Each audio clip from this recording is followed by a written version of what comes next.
Taong 1978, sa bayan ng Maine, ang isang tahanan ng pamilya ay makikitang nabahiran ng dugo. Ito ay malinaw na ebidensya ng isang karahasan. Ang isang babae ay nakahandusay sa sahig at nakatingin ng isang batang babae na nagngangalang Sam. Lumabas na ito ay kanyang ina. Sa kanyang kalungkutan, nagumpisa siyang mag-breastfeed mula sa patay na katawan ng kanyang ina. Pagkatapos, ang episode ay lumipat sa taong 2022. Ang batang babae ay nasa hustong gulang na ngayon at nagtatrabaho bilang isang forensic doctor at mortician sa Whittier, California. Ang kanyang mga araw ay naging masyadong abala sa pag-embalsamo at paghahanda sa mga yumao para sa kanilang huling hantungan. Pagkatapos ng visitation service, kinausap siya ng funeral director at kinikilala ang kanyang natatanging gawain. Ang kanyang tunay na habag para sa mga yumao ay kapansin-pansin. Bilang resulta, nakatanggap siya ng pinakamahusay at isang karapat-dapat na pagtaas ng sahod. Pag-uwi niya sa bahay ng kanyang kasintahan na si Jessie na nagtatrabaho bilang isang abogado, ibinahagi niya ang kanyang magandang balita tungkol sa pagtaas ng kanyang sahod kaya nagpa siya silang ipagdiwang sa gabing iyon. Sa pananabik ay gustong akitin ni Sam ang kasintahan para sila ay makapagparaos muna bago umalis ang lalaki papuntang korte, ngunit si Jessie ay magalang na tumanggi. Habang nakangiti ay ipinunto ng lalaki na sa kabila ng kanyang masinsinang pagsisikap na hugasan ito, ang amoy ng Saint Formalde ay kumakapit pa rin sa kanya. Kalaunan, tinatalakay ni Sam sa kanyang mga kaibigan ang tungkol sa pagtanggi ni Jessie. Habang sila ay nagbabahagi ng kanilang mga kaisipan, nagtataka si Sam na baka mas may malalim na isyu ang kanilang relasyon. Haka-haka ni Sam na hindi gusto ni Jessie ang kanyang trabaho sa funeral home dahil sangkot ang kamatayan. Naniniwala ang mga kaibigan niya na ang relasyon ay kadalasang kasangkot ang kompromiso at pag-unawa ng bawat magkapareha. Nang siya ay pinipilit kung pipiliin niya si Jessie kaysa sa trabaho niya, si Sam ay nag-aalinlangan. Ipinaliwanag niya kung gaano siya labis na nasisiyahan bilang isang mortician. Inilalarawan niya ang kanyang malalim na koneksyon sa taong yumao, at ang kahalagahan ng pagtulong sa mga nagdadalamhating pamilya bilang paraan ng kanilang huling pamamaalam. Sa trabaho, inihahanda ni Sam ang isang bangkay hanggang sa dumating ang isang bagong gravedigger at death removal tech dala ang isa pang bangkay. Habang hawak ni Charlie ang bangkay, napansin ito ni Sam na may binubulong sa babaeng nakabalot bago siya magalang na lumabas. Naintriga si Sam kaya siya ay naging mausisa sa mga kilos ni Charlie. Hindi nagtagal, ibinahagi ni Charlie na nagpapasalamat siya sa taong yumao para sa pagpapahintulot nito sa kanya ng karangalan sa pag-escort sa kanya. Itinuturing niyang sagradong tungkulin ang magpakita ng paggalang at pasasalamat sa mga dinadala niya. Sadyang nakikinig si Sam at nabighani sa paggalang ni Charlie sa kanyang trabaho. Pagsapit ng gabi, pagkatapos magsikap na linisin ang kanyang sarili para kay Jessie, nagkaroon sila ng sandali na magkasama. Habang sila ay nagpaparaos, naalala ni Sam si Charlie. Panibagong araw sa trabaho, si Sam at Charlie ay nagkaroon ng isang malalim na pag-uusap tungkol sa kanilang mga paniniwala tungkol sa kabilang buhay, at ang kanilang mga kagustuhan sa kung paano nila gustong pangasiwaan ang kanilang katawan pagkatapos ng kamatayan. Nagbubuklod sila sa mayamang kasaysayan ng mga tradisyon sa paglilibing. Ang pagbabahagi ng mga anekdota tungkol sa magkakaibang mga karapatan na ginagawa at tungkol sa iba't ibang kultura. Kinikilala ni Charlie si Sam sa pagiging adventurous nito at hinihikayat na huwag itong pigilan dahil sa mas konserbatibong kagustuhan ni Jessie. Nagpatuloy sila sa pag-uusap at ibinahagi ni Charlie ang tungkol sa trahedya na nangyari sa kanyang pamilya. Nawala lahat ang mahal niya sa buhay sa pamamagitan ng isang aksidente ng sasakyan sanhi ng isang lasing na driver. Naantig si Sam sa kanyang katapatan kaya ibinahagi rin ng babae ang tungkol sa kanyang sariling mga karanasan kasama ang tungkol sa kamatayan. At ganun din tungkol sa kanyang pamilya, bagay na pinapanatili niyang sekreto hanggang ngayon. Malapit na siyang magtapat kay Charlie ngunit biglang tumawag si Jessie na sinasabing ang kanyang mga magulang ay nasa kanilang tahanan. Kaya naman ay nagmamadaling umuwi si Sam para makita ang magulang ni Jessie. Nagplano ng ibang pagkakataon para makipag-usap kay Charlie upang sabihin ang kanyang sariling kwento. Pagdating ni Sam sa bahay, sa pagpasok niya ay madilim ang loob at nakatapak siya ng parang mga basag na salamin papunta sa kusina.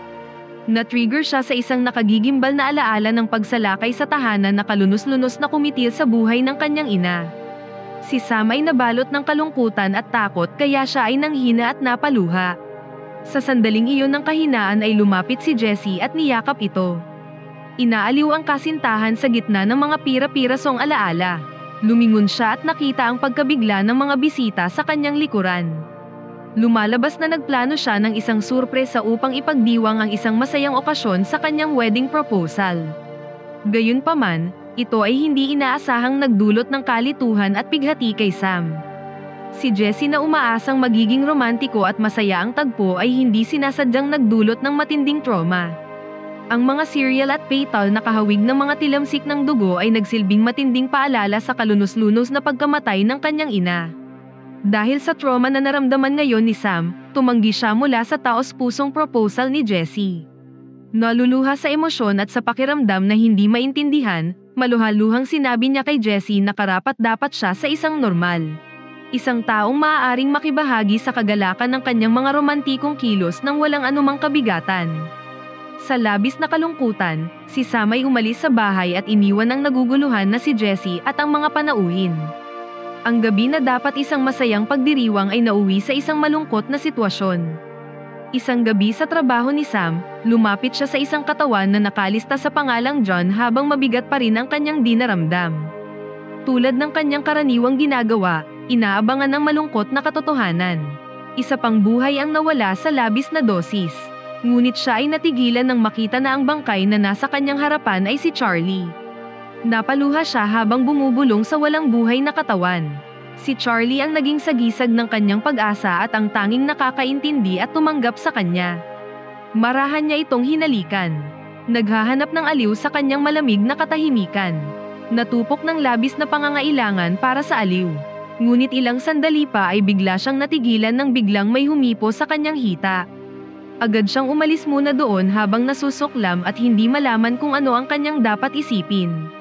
Pagbalik niya sa silid, nakita niya na wala na ang bangkay. Siya ay naguguluhan at nangibabaw ang kanyang takot habang siya ay paalis sa morgue. Sa labas, si Charlie ay biglang nagpakita sa kanyang harapan na buhay pa. Kinumpronta siya ni Sam na hindi makapaniwala at labis na nagalit. Sinikap ng lalaki na magpaliwanag at nangangatwiran sa kanyang ginawa. Uminom siya ng tableta para mapabagal ang kanyang paghinga at gumamit ng prosthetic incision mula sa autopsy. Nagawa niya ito upang matulungan si Sam sa kawalan ng pag-asa. Subalit inakusahan siya na lumagpas na ito sa linya sa pamamagitan ng pagpapanggap at panlilinlang. Si Charlie ay nakaramdam ng pagsisisi at iginiit na gusto lang niya itong gumaling. Ang kanilang paghaharap ay umabot sa isang masakit na palitan ng mga akusasyon at pagsisisi. Si Sam ay nalulula sa pagtataksil at ipinahayag na sila ay walang katulad, at pagkatapos ay iniwan si Charlie. Makalipas ang 2 buwan buhat nang iniwan ni Sam ang morgue, ngayon ay nagtatrabaho na sa isang makeup counter. Paminsan-minsan ay naaalala niya si Charlie. Ang multo ng nakaraan ay bumabagabag sa kanya sa bawat sandali.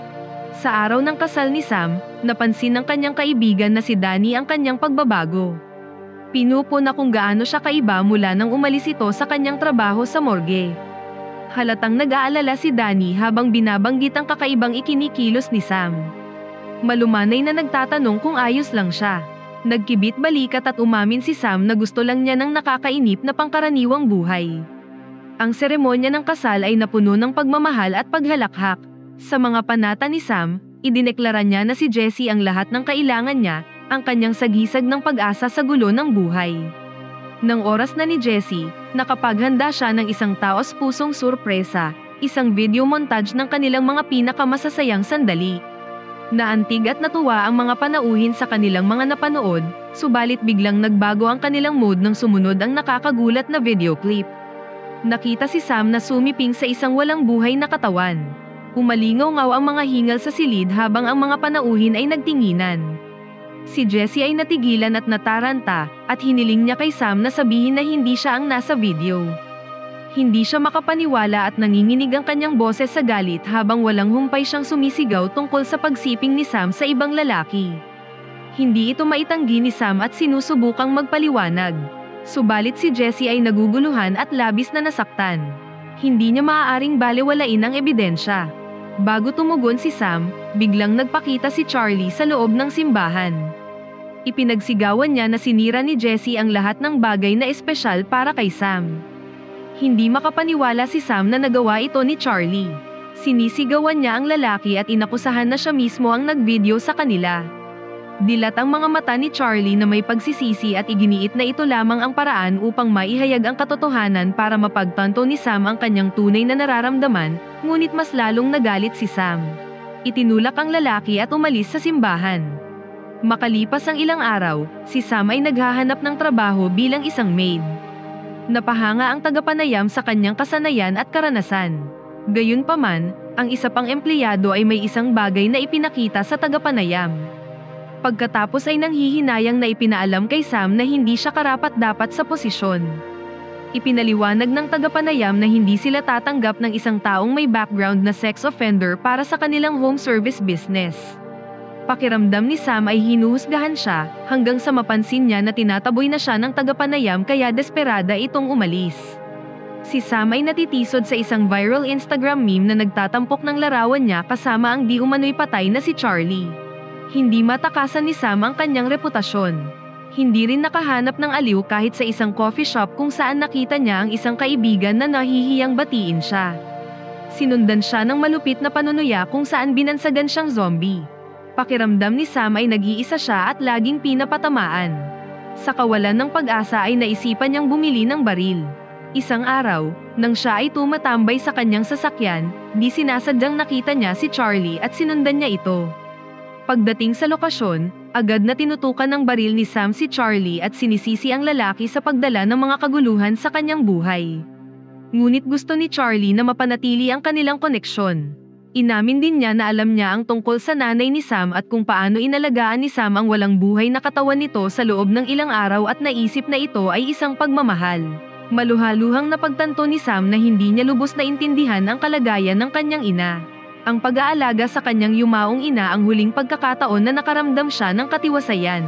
Sa kabila ng kanyang galit, napagtanto niya na ang kalokohan ni Charlie ang nagpamulat sa kanya mula sa pamamanhid ngunit hindi niya dapat ibinunyag ang katotohanan. Si Sam ay naguguluhan at desperada sa kanyang buhay kaya itinutok niya ang baril sa kanyang ulo. Kinukumbinsi siya ni Charlie na maaari silang maging maligaya na magkasama, at maaari siyang mamatay ng milyong beses para sa kanya. Sumang-ayon si Sam at hinalikan si Charlie.